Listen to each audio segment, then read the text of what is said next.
Since October, there's been a change in government. The new government didn't do too much about the law first, but then in the budget settlement between the government and their two cooperating parties, it was written that this law should look more into transparency, into tax evasion. And what does this mean? It is a bit unclear for all of us. We still don't know what law we're going to get. We're going to hear from Syversen today what the Finance Committee said, and we're also going to hear from your perspectives from this great panel that we have with us here today. So we have Inger Coll, head of Norwegian Economic Forum, which is an interest organization working to combat financial crimes. We have Bård Vegard Solhjell, a member of parliament and the Standing Committee on Foreign Affairs from the Socialist Left Party. We have Bjørn Otto Sverdrup, head of communication at Statoil. And then we have Correia Nunes, which is head of the budget support unit in the development branch in the Euorpean Commission. And his unit had played a key role when EU were making their regulations on country-by-country reporting. We also invited the Ministry of Finance here today, who has been leading this process from when it started, but they were not able to come. And we would also be very happy to include all of you in the discussion as we move along. So we will open up for comments and questions towards the end. Now, each panel member will have a 5-minute introduction statement, and what we ask you to comment a bit upon in that statement is what do you think that the Norwegian country-by-country reporting standard should look like, and why? And we've also asked you to touch a bit upon the two main issues that the critics have raised. So if we start with Inger Coll. Yes, thank you very much. Thank you for inviting me. It was very nice. Like Inger was saying, the Norwegian Economic Forum is an interdisciplinary organization for all people working, like they have a profession working against financial crime. So we have lots of members from police, prosecution, we have many members from the tax authorities, also from customs, but also from private sector, the anti-money laundering parts of banks and insurance companies, for instance. So we have just under 1,000 members. And so that is my, my standing point here. Like we heard Heidi, who gave a great presentation from the investors' point of view. So my goal here is to show you how we who are the practitioners to fighting financial crime, what would we like to see in a country-by-country reporting to serve our work the best possible way. We work, of course, mainly within Norway. All our members are Norwegians. But we also see that in so many cases, we have an international connection. Very few cases now regards only Norway. That means that we have to work for both cooperation, both within Norway, but also internationally, and we have to have reliable sources of information. Because if we don't have good sources of information, we will struggle. And I can tell you, even here in Norway, we do struggle in our investigations. So the more good sources of information we have, the more work will get done and more cases will be solved. So all our members, they will spend their days following money trails. And very often, like I said, these money trails will go abroad.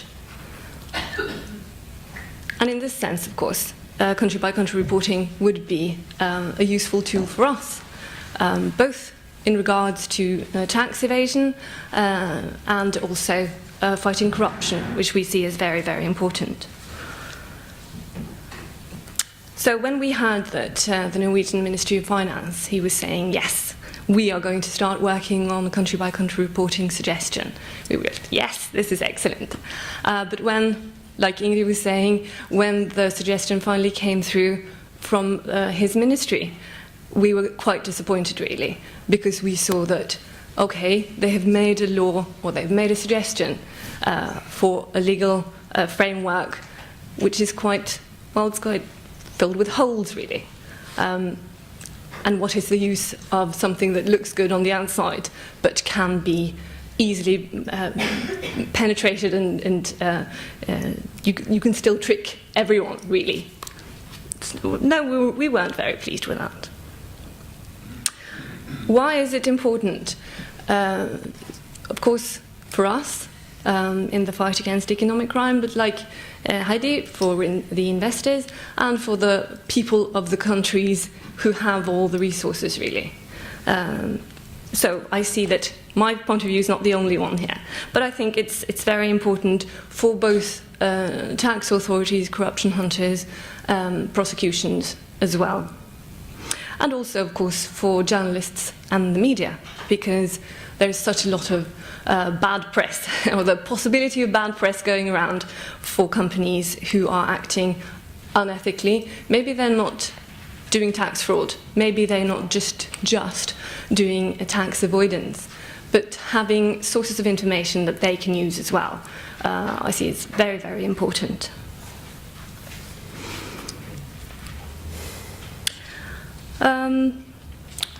We were very surprised, like I said, when we saw the proposed text from the Ministry of the Ministry of Finance, because they explicitly removed the detection of tax fraud from the proposed draft. Initially, they were meant to write a draft which would also help deter tax fraud. But conscientiously, they have just sort of erased that and said, no, we choose not to do anything about the tax fraud bit here. We will only use this as a tool to avoid corruption, and also as a tool to make the citizens of the countries hold their governments accountable. And we say, why? Why would the Norwegian government just sort of cut his own hand off and say, well, this would be useful for that, but we'll choose not to? Why? I can't see any good reasons for this. So I wish that the Ministry of Justice, the Ministry of Finance were here to answer. It'd be very interesting. We also see that as very, very surprising in view of the OECD work that's going on with base erosion, profit shifting, because even the OECD there says that, well, country-by-country reporting, that should be very, very important for the tax issues here. So again, no, why the Norwegian ministry would not go that way, I don't understand.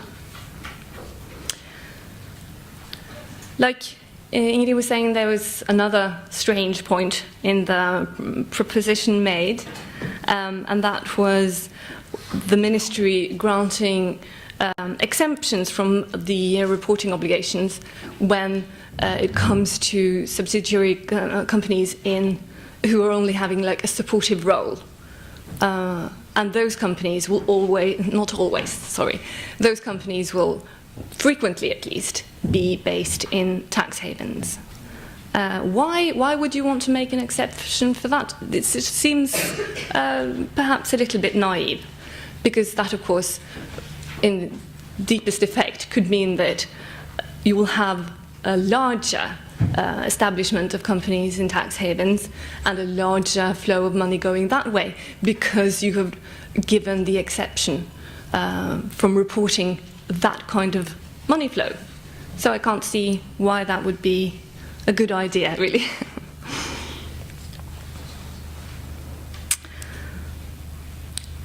Like Ingrid was saying again, giving a brief description of the political process going on, I'm very excited to hear Mr. Syversen from the Standing Committee on Finance. What happened today, it will be very interesting to hear. I can only hope, and from our standing point of the Norwegian Economic Forum, we think that the country-by-country reporting should include all multinational companies. It should include all their businesses also in countries where they're not doing the extractive business, they should include those 8 figures that Publish What You Pay has mentioned in their report. These numbers should be taken into and included in the financial annual statement, and the figures should also be audited. Just like my final question here to all of you, it's like, at least from my standing point, I've been working both prosecution and for the tax authorities in Norway, and the members that I represent. We have a great difficulty in seeing the legitimate side of secrecy. Why should this information be kept away from the public? Why should it be kept away from the authorities? So again, I can only stress that I think it's very important that the Norwegian country-by-country reporting rules are given in a shape that actually gives value, and it's not just a rule that looks good on the outside but is full of holes. Yes. And I know we're all very excited to hear what Syversen has to say from today, but just first, I wanted to hear a bit from a company's perspective. So Sverdrup, if you can go next. Okay. Thank you, and good afternoon. Good to see you all, and it's an honor to be here. I think it is a very important topic, and also to be part of such a distinguished audience. I'm from Statoil, and since probably a lot of you don't know, are not that familiar with Statoil, I've decided to divide my introduction into 4 parts. First, very quickly, what is Statoil, and then share some of our views on the idea of transparency.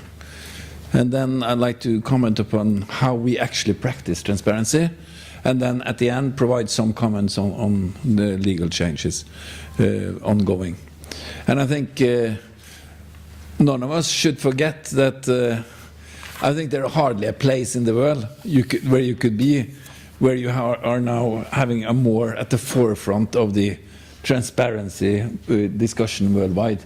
So even though the government is getting a lot of criticism, put it into perspective. Statoil is an oil and energy company. We're now operating in some 30 countries. We are listed on the Oslo Stock Exchange and the New York Stock Exchange, and the Norwegian government is our majority stakeholder. We're probably the world's largest offshore oil and gas company, exploring, looking for oil, and developing oil and gas fields, and putting them on stream. And in addition, we do renewables. The Norwegian activity is at the core, and it still represents nearly 2/3 of our total revenues. 1/3 of our production is coming from outside of Norway. In Africa, we are active in 3 countries. That is Angola, Nigeria, and in Tanzania. Unfortunately, we were unsuccessful in our exploration activities in Mozambique. So the friends from Uganda and South Sudan and Ghana, we're not part of your kind of economies yet, even though we are completely share, Albania and Winnie's dream and vision for Africa, because I think it's important to subscribe to that. Wherever we are in Africa, we're all into deep water offshore oil and gas technology. Complicated fields, finding deposits, normally 1,000 to 2,000 meters seabed, and then the reservoirs are typically 3,000 to 4,000 meters underneath the seabed. It's very important for us. It represents sub-Saharan Africa, represents nearly 10% of our overall production. Easy to forget, but it's very important. We have invested more than $15 billion in sub-Saharan Africa. Put our money into those countries. And we have actually helped to drill more than 200 exploration wells to prove up natural resources. In this respect, to provide the opportunity to find a fortune. We pay a lot of tax. My hunch is that we're one of the biggest taxpayers in the world. Every year, last year we paid some 127 billion NOK in taxes to the government. That's 21 billion US dollar. And additional, we paid in kind for 7 billion US dollar.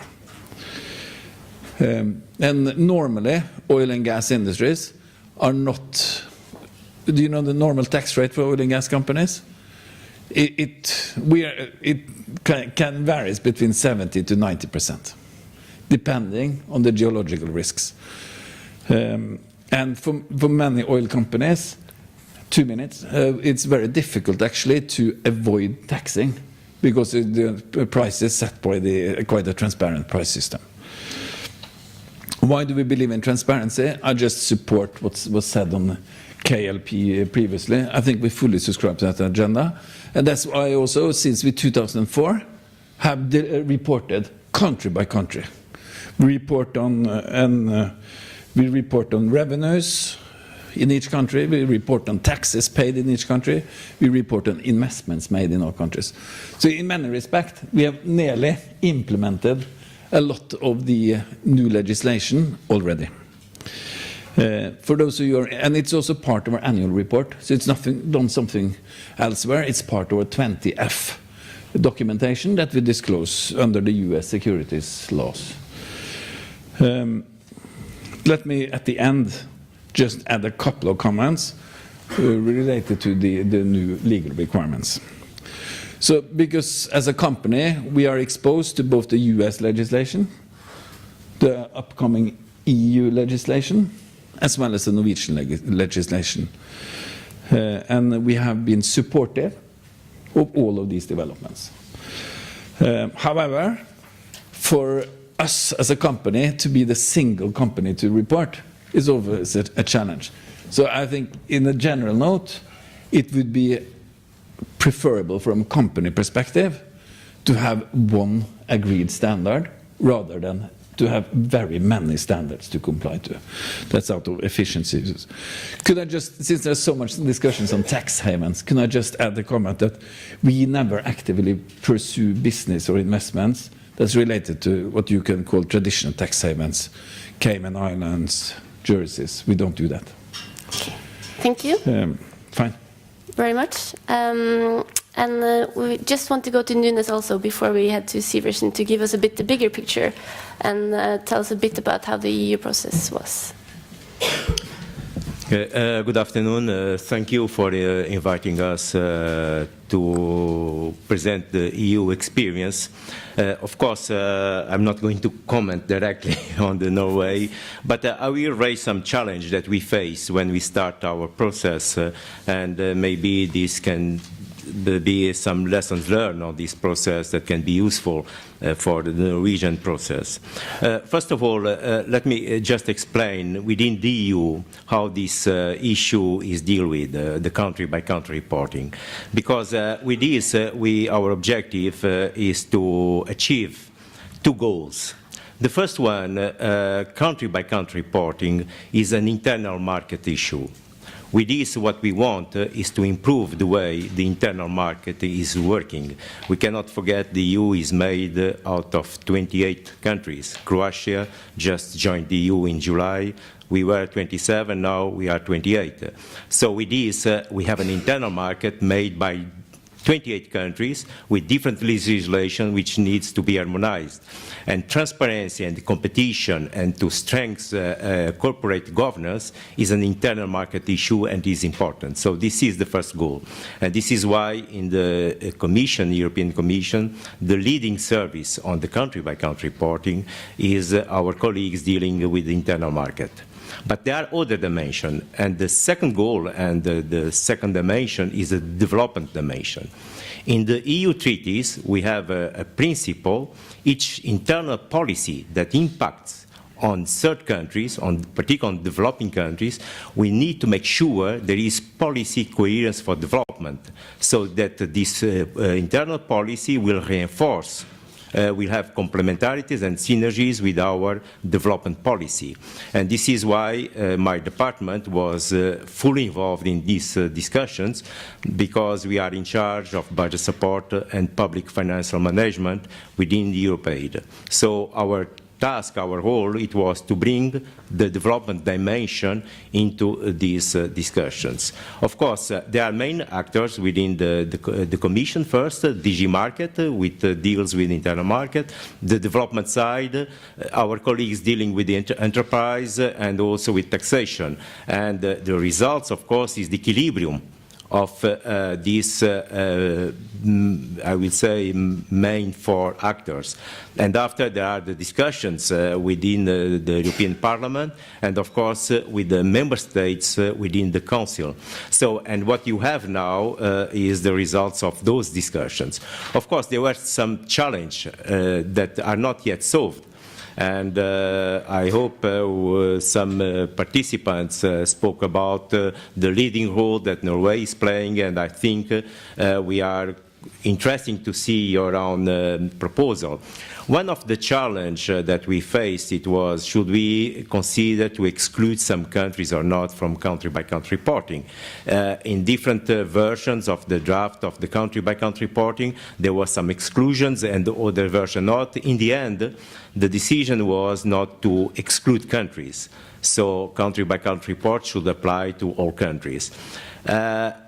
This is quite important because we have introduced within our legislation what we call an equivalent clause, which means that we are not asking companies to provide a report for the EU and another report for the US, another for Norway, for different jurisdictions. If the standards are similar, and this is the issue of harmonization, of course, we accept. But this has to be similar to us. And for instance, we are following the discussions in the United States, if there will be exclusion or not, how the SEC will apply.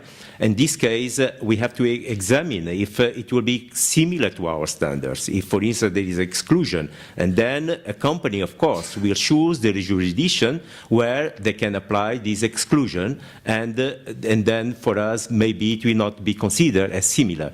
So this was one issue. Another issue is, of course, the information that should be provided. You speak about 8 the indicators.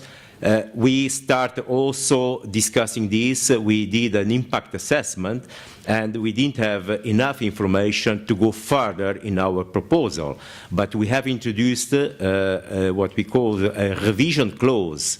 Will allow us in 3 or 4 years after member states will translate into their legislation to reopen the debate and to see if the present legislation should be improved or not. And I think an experience like Norwegian, if you go for a full country-by-country reporting, will be the basis, of course, that we will look in 3 years' time what are the results. Because in our case, we did an impact assessment, and it was more for lack of evidence, lack of information that we stop where we are now. Another issue, of course, it was the sectors. What kind of sectors should we cover? Should we open to all sectors, limit to the extractive industry? And the decision was, of course, what you have in our proposal, is to limit to extractive industry and forestry. The United States, for instance, they limit to extractive industry. If I understand here, you are much broader. So those are the challenges that we face that I'm ready to discuss.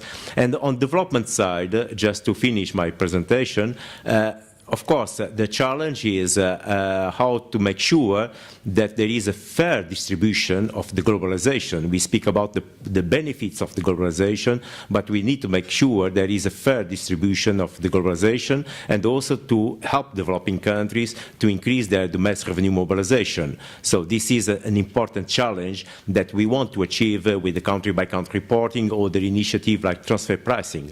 But also a second challenge that we face is is to make sure that civil society organizations, national parliaments, they can understand and use this information, not to become with a complex documents, but to use this information in order to make companies and governments accountable. And this is important, companies and governments, because we speak about tax evasion, corruption, but there is this saying, to dance tango, it takes two. So the companies and the government. So those are the challenge that we are facing, and I'm ready to answer questions how we are dealing with this. Thank you. And that's a good opportunity to go over to the government, or almost government, if you can tell us a bit about what you concluded today. Well, not part of the government, exactly not, but still somewhat maybe. Well, what has happened? It has happened a lot in Norway the last few weeks. You know, we had a former government, a red-green coalition, which Mr. Solhjell was a distinguished member. They proposed new rules for businesses in mining and extractive industries, as well as in forestry. I think it was a first and important step towards country-to-country reporting. And from now on, these businesses need to publish an annual report about their operations on a country level, increasing openness, as mentioned here before, about the flow of money between the businesses and authorities in the countries in which they operate. And in addition to information about the company's payments to the authorities, the rules require information about investments, sales income, production volume, purchases of goods and services, the number of employees in respective countries, as well as information on affiliate companies and where they are based. This is, to me and for my party, the Christian Democrats, a very important development. And it's also, as mentioned by Mr. Nunes now, a follow-up of new EU directives and a potentially important step forward, I would say, in making companies in these industries disclose more information about their activities in developing countries. And what can it mean? It can mean that the public in these countries are given access to necessary information, and that has something to do with democratic control, and keep their government accountable for the management of incomes from common natural resources. That was the proposal from the former government. We had wished there was more. We wanted at least to include the objective of fighting tax evasion in the rules. The new government, which consists of the Progress Party and the Conservative Party, they maintained the proposal by the former government. But we think, at least when we went into the negotiations with the two governing parties, that we should go one step further to include the objective of fighting tax evasion in the rules. And that was also the outcome. And we think it's one more step forward. We voted on this in Parliament on Tuesday, and every party, every single of the 8 parties in Parliament agreed on also to include this objective in this country-to-country reporting. So I think this is also a broad political statement by all parties that this is important to us all. And then I know there are NGOs, and I heard what was said earlier, that would like to see even further steps, and we're not against discussing that. But you know, in politics, when no one has the majority, no one can get exactly what one wants. So this is as far as we got, and I think it's it has happened a lot during these 5-6 weeks. So I also understand Statoil from their perspective. They don't want other rules applied to them than others. That's a natural statement. But still, if I heard what you said, you are not very much against this at all. You already do a lot of it, so I think also companies see that this is coming. I think it's coming on an international level after the financial crisis, not least to mention, because it also has a key link to tax havens as well. So this is a broader picture, which this is one important part. So far, I think we have done pretty good, but we can do more. And I also would like to give credit to the NGOs that have pushed this forward. You were active meeting the Finance Committee, and I think you also made an impact. So thank you. Great. We will get a bit more back to the concrete conclusions that you made today. But first, you're now in opposition, Solhjell. If you can comment a bit upon what Syversen said and your party's opinion. No, if I may just raise our view just a little bit and ask ourselves the question: why is this important? Why are taxes important? And I think the answer that we all know is that, and that I use to people who acknowledge it, is that we know that a good tax system has been one of the pillars in establishing a functioning welfare state and a modern economy, simply. And that right and opportunity should be given to every country in the world, like Norway has had that opportunity. And to those who get the creeps when they hear things like taxes and words like that, I used to say that, well, relax, it's not your taxes. It's actually companies' taxes being left behind in countries.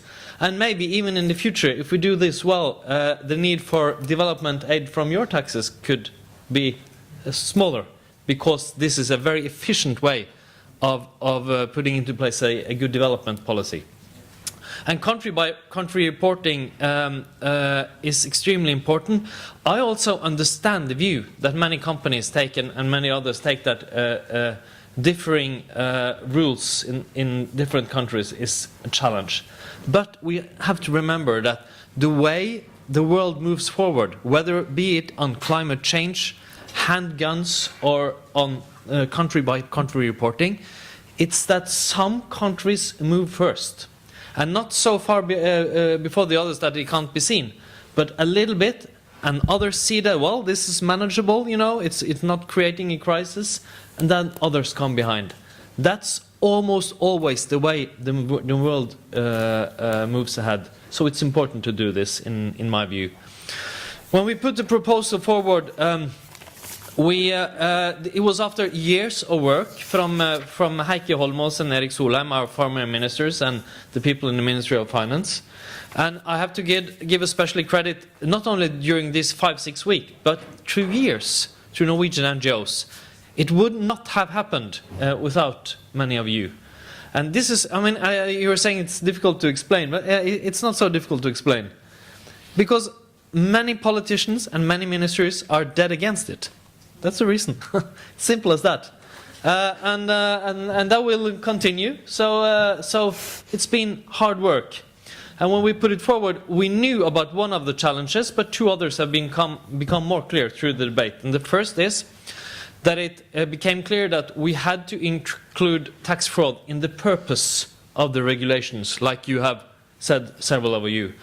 And thus, SV, Arbeiderpartiet and Senterpartiet, the three outgoing government parties, have now proposed in the Storting, in accordance with all the criticism that has come up, that we should go into that in the next phase, that we should make a, what's the English word, utredning, an evaluation of that, of how we could include it in the purpose.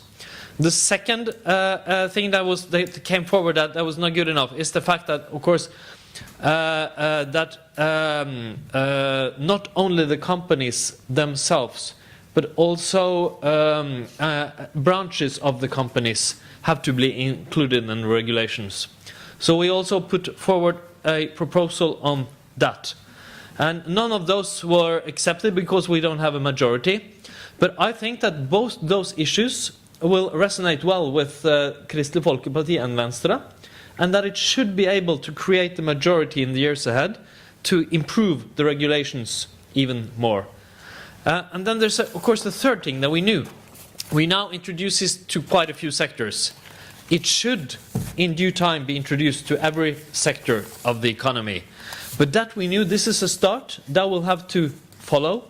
But I'm hopeful now because both Kristelig Folkeparti and Venstre, which I know are the almost government parties or somewhat government parties, as Mr. Syversen said, I don't want a quote on that.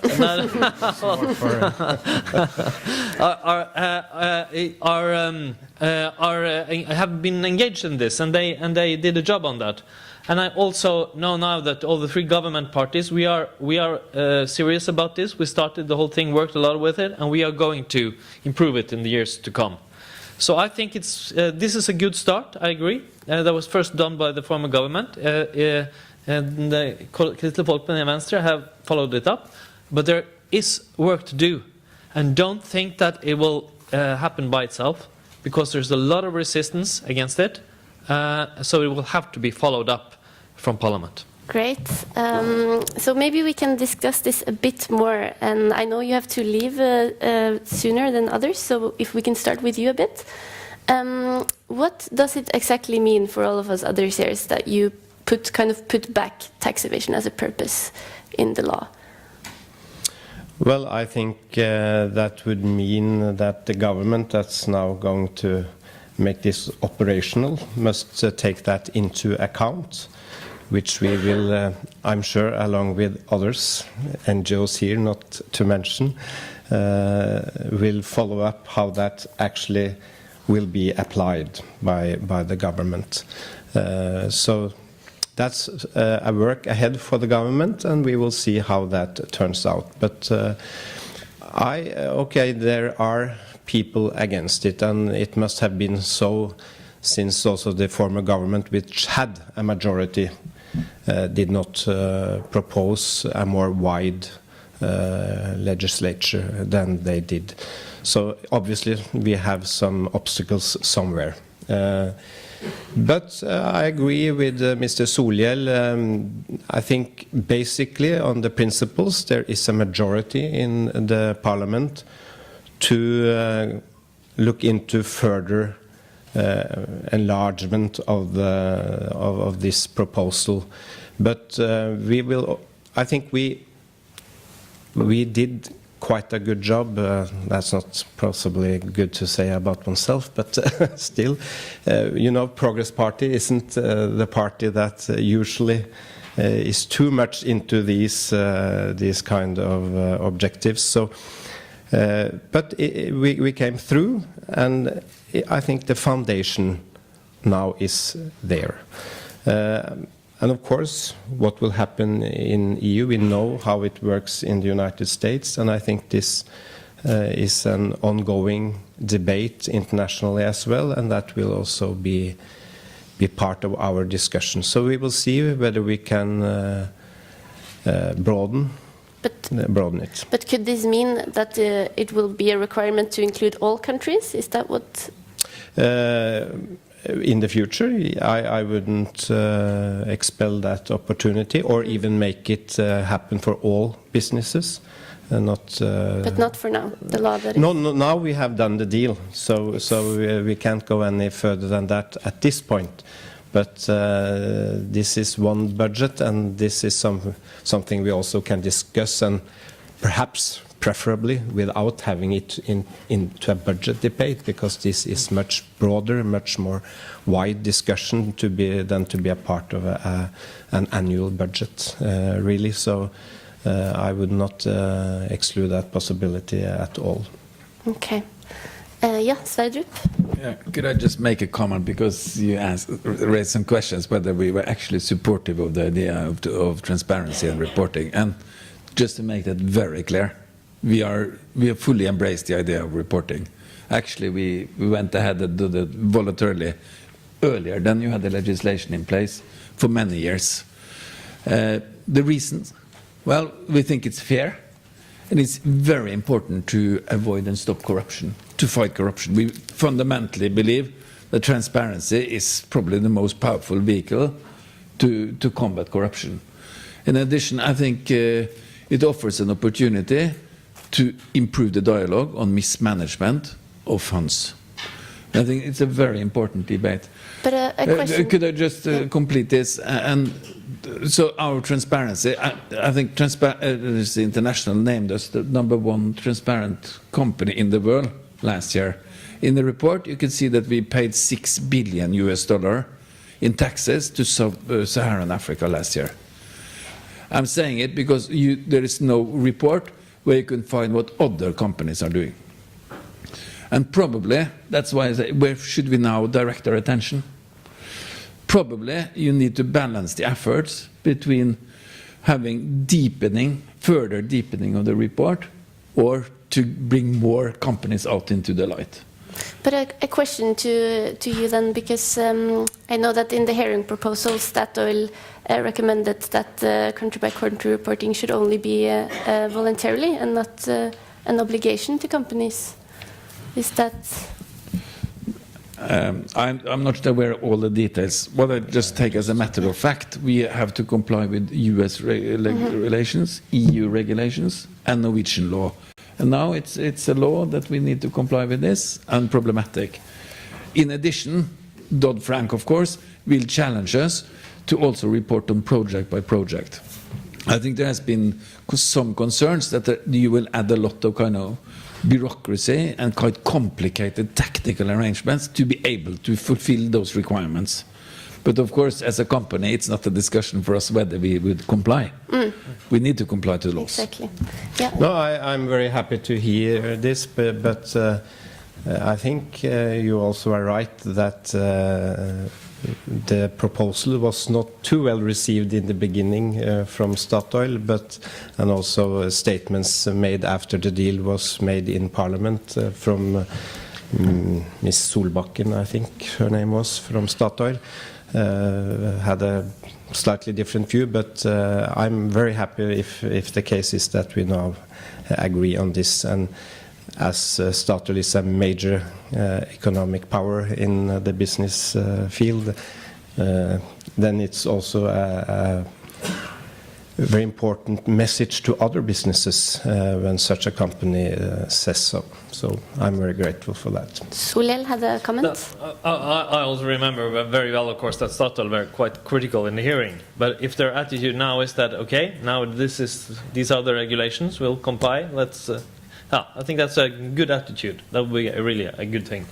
It shouldn't come as a surprise. No, but I think that these are some details. It's not about the trend, Solhjell. It's some tactical details things, because now we will be effective reporting a year or two ahead of the others. Yeah.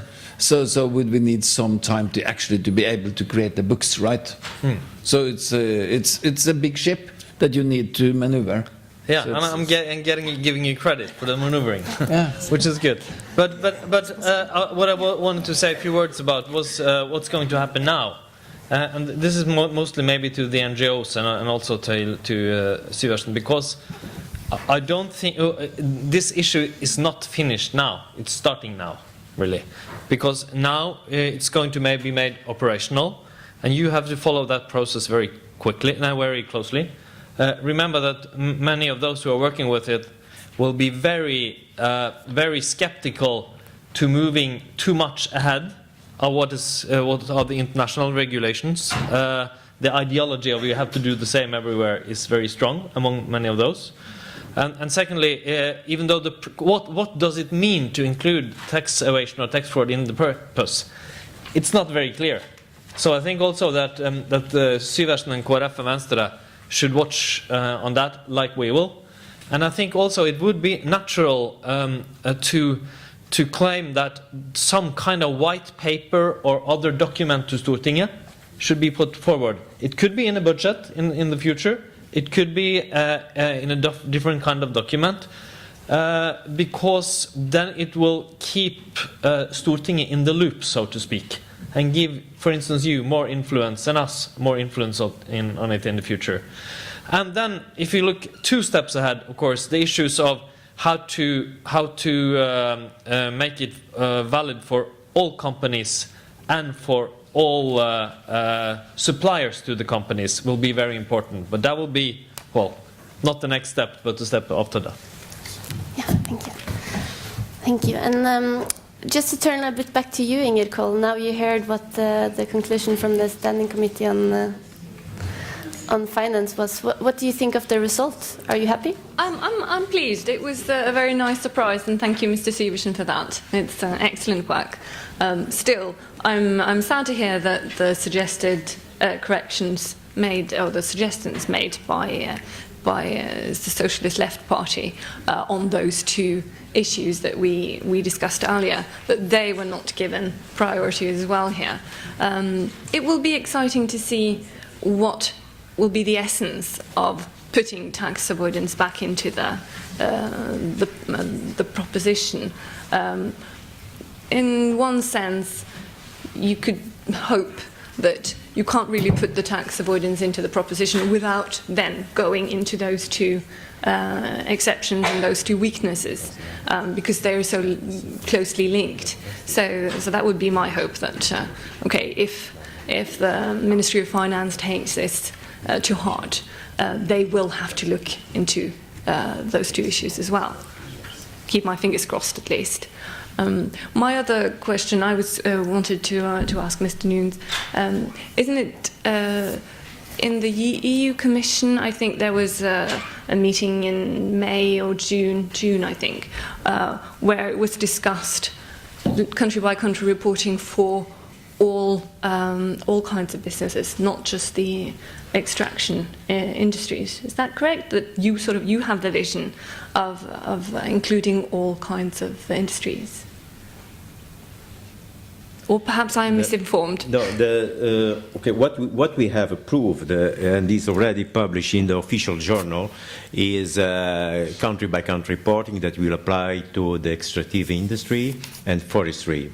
There were discussions to extend to other sectors, the banking sector, but this is still ongoing. But what is already approved at the EU level is those, and still it will take. And after we have a 2-step approach, because once here we adopt, it goes directly to the legislation. At the EU level, first is adopted at the EU level, and after member states they have to translate this in their own law. And this can take up to 2 years, so which means the EU will be effective by 2015, more or less. It depends how fast member states will translate this in their law. Yeah, but it's good to hear that the EU is also already now working on But a full will there be scale. further transition agreements then, that you can wait for 1-2 years to comply, or would you say that by 2015, 2016 you will see the first reports coming out from European companies? We expect by 2016 to have reports coming. While we're at you, Nunes, what did you think about the Norwegian proposal now, and how do you see it as something you can look at in the EU process moving further? What I heard, and again in my intervention, I think this has to be a win-win situation. You call this is not about charity, because it is in our interest in the EU to consolidate the internal market, to give investors all the information that they need in order to make their own choice. If I look at Norway, you are directly or indirectly taking into account the importance of your wealth funds investing in multinationals. So it's important to give to investors the information they need to make the choice in terms of investment. In our case, it's important that companies, they play at same level field. So it's very important. And this is why, of course, we support also voluntary initiatives. We support EITI, for instance, and we think that country-by-country report is complementary to the EITI. But still, it's important to have this in law. It's important that companies have the same level playing field. So this is one the dimension. The other dimension, as I mentioned, is about the development, because we have an interest that also developing countries can have enough enough resources to finance their development. We continue to provide aid, but aid is a complement to their own efforts. We are approaching the end of 2015, the end of the MDGs. We start to discuss the post-MDGs, and the issue of financing the development becomes an important issue, and this is the way we see. So now, how ambitious can we be in this process? I heard from colleagues here, okay, at our case also, we have a deal, we have signed, we will look at all the experience. There is an issue that's very important about harmonization. So far, we had discussion at the OECD level. I was 2 weeks ago in Seoul on the OECD discussion on tax and development. We know that OECD, they want to start the discussion about harmonization, but we think that for the moment it's too early. We need to see other initiatives. So far is the EU, the United States, the Canadians are also moving into this direction. It will be Norway, but the issue on the harmonization will come sooner or later. We have to avoid extra burden to the companies to start to report different legislation and even to have contradiction on the legislation. So this is a quite heavy process, but I also acknowledge the role that civil society, and it was important in our case, that is playing, and it's not the end of the story. We will continue, and in 3 years, when member states will start to implement, we will revise our proposal, and we will see if we can go further in this. So there were two issues, and we've talked a bit about this on tax evasion. But connecting the reporting to the financial accounts, we haven't talked too much about yet. And I don't know if that was a part of what you proposed as an extension, the center-left coalition today. I'm not sure what you mean by the term, because the two issues we brought up was the purpose, which we talked about, but also including parts of the companies delivering, or branches of companies, not only the main companies, which we see as the other main problem with what the initial proposal. So those were the two issues that were explicitly brought forward by us. As maybe you can help us a bit here, Inger Coll, you were talking about in your introduction to that the reporting should require that it is reported connected to the financial statements of the companies. That would make it easier accessible. You don't have to go to a second or third place to gather all the information that you need. And also, if you could have the numbers audited, that would make them much more reliable, of course. So we see that as quite important. I don't think Mr. Syversen touched up on that either. So it seems then, I suppose, that the Norwegian suggestion as it stands now does not include putting these numbers into the financial annual report. Only, I think the suggestion is to put it on the company's websites, and that's it. Yeah. Unfortunately, but for now. Could I comment? Yeah. I'm not an accountant, as you probably noticed, but the way I understand, this is a question of should all companies do kind of income profit reporting on a country-by-country level, right? That's the question? And that is not defined by the kind of laws of accounting today. And the idea is probably because, at least for ours, complex industries, and where, let's say in Angola, for instance, we do pay profit from the oil and the monies earned in each license there. But then there are a lot of kind of activities going on from geologists, drilling people from all other parts of business areas in the company. And you don't, to create a meaningful kind of cost profit overview, you need to consolidate it at some point or level. And in our business, we don't even report on countries. We aggregate it a bit to make it meaningful to investors. And I think we should also be careful a bit about what we ask for, because if the idea is transparency, to engage in a better dialogue and to really get better understanding, we also need to watch out to be completely drowned in figures that doesn't make any sense, and you're kind of thrown into a game where a lot of these figures can be, tossed back and forth. So you need to have measurable figures that is meaningful to compare. Thank you. I think we have to finish off. We will have a law on country-by-country reporting in Norway, which I guess many of you are happy about. But as also, I guess, is a conclusion of this debate, is that it is possible to move it further, and that all of you will probably work for that. And EU will also revise its regulations in 2016, and as you said, might go further there also.